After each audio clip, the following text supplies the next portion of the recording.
All right, guys. My name is Mari. I'm going to be teaching y'all today a little bit about the opioid crisis.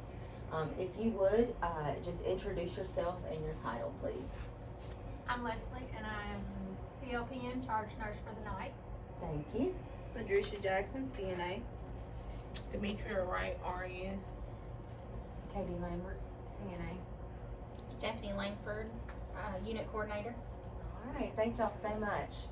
All right, so the opioid crisis is a really big deal in our country right now. So I'm going to tell y'all a little bit about, so the objective of this is by the end of the presentation, you'll understand the severity of the crisis and ways that we can help people that are addicted to opioids. We're going to talk about exactly what the opioid crisis is, the impact that it has on the healthcare system, signs and symptoms of someone abusing opioids, and ways that we can combat it and help make a difference in these people's lives. Alright, so what is the opioid crisis? So opioids are medications like oxycodone, methadone, morphine, fentanyl. Those are all opioids. Heroin, which is a street drug, is also an opioid. What happens a lot of times with people that become addicted to these prescription pain medications, when they can't get those, once they are addicted and they can't get the prescription medications, they end up actually getting heroin from the streets. That is not uncommon at all. In 2023, nearly 8.6 Americans 12 years and older admitted to misusing a prescription opioid within that year. In 2017, approximately 47,600 deaths happened involving an opioid overdose. The impact on the healthcare industry is significant. Lots of funds go to it, lots of staffing, people are coming in off the streets into the ER, in these overdoses. There are overdoses on the street, that our first responders, our EMTs are coming, into these situations where people have overdosed on these medications. There are medications, Narcan is the medicine we use to reverse this. They actually do have that now where civilians can use this Narcan. They have access to it because it's such a crisis that it's so common that they're really promoting it and promoting that Narcan use to try to save people's lives. Is it true that you can get it from the pharmacy? With the Narcan, I don't know if you can get it without a prescription. You can get it from the pharmacy with a prescription. I don't know about without a prescription.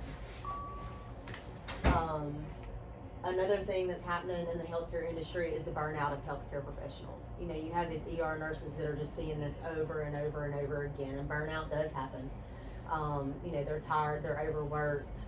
A lot of times they'll see the same people coming back through the door, and that's frustrating for these healthcare professionals who just saved their life, and they're back again, with the drug use. And then of course there's an increased incidence of hospital stays, which is again, more money and all that. Some signs and symptoms of people that are abusing opioids. So they can have excessive sleepiness. A lot of times they can, be talking to you and nodding out, pinpoint pupils, slow, shallow breathing.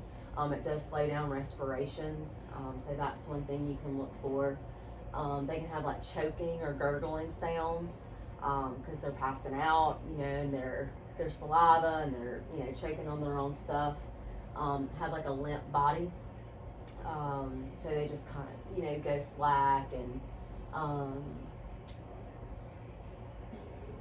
they start having social challenges. They're having trouble interacting with their peers, co-workers, family. And that's just in the general population. Some things to look for in healthcare workers or any workers. You have those signs and symptoms, but you also start having decreased productivity at work, changes in behavior, they're erratic, you know, maybe acting out of character differently than they normally would. They're taking off work a lot, they're showing up late, you know, they're calling in. Lack of coordination, you know, you can just see that they are not moving and doing things like they should. So, some ways that we can combat this epidemic, like I touched on earlier, a lot of times this starts with prescription pain medications. And so one thing that we can do is to use a suffering scale rather than a traditional pain scale. So a traditional pain scale, 0 to 10, how bad are you hurting? Well, for someone that has chronic pain, their pain may be an 8, but their suffering may not be that great because they're used to this pain. So finding out if it's acute or chronic and asking about their suffering rather than their pain scale. That's something that's being implemented in healthcare. Find out if they're on a daily opioid and trying to find some alternative medications besides the opioids. That's something that providers can do. Ways that we can make a difference. Forgive these people. Don't hold grudges, you know, especially like I mentioned, people in the ER, these people are coming through.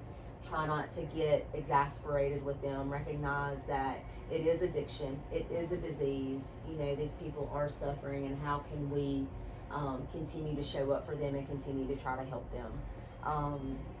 And be flexible, but don't enable. And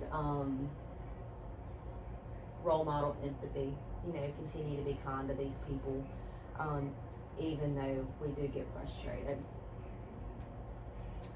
All right, any questions? All right, well, I thank y'all so much for your time.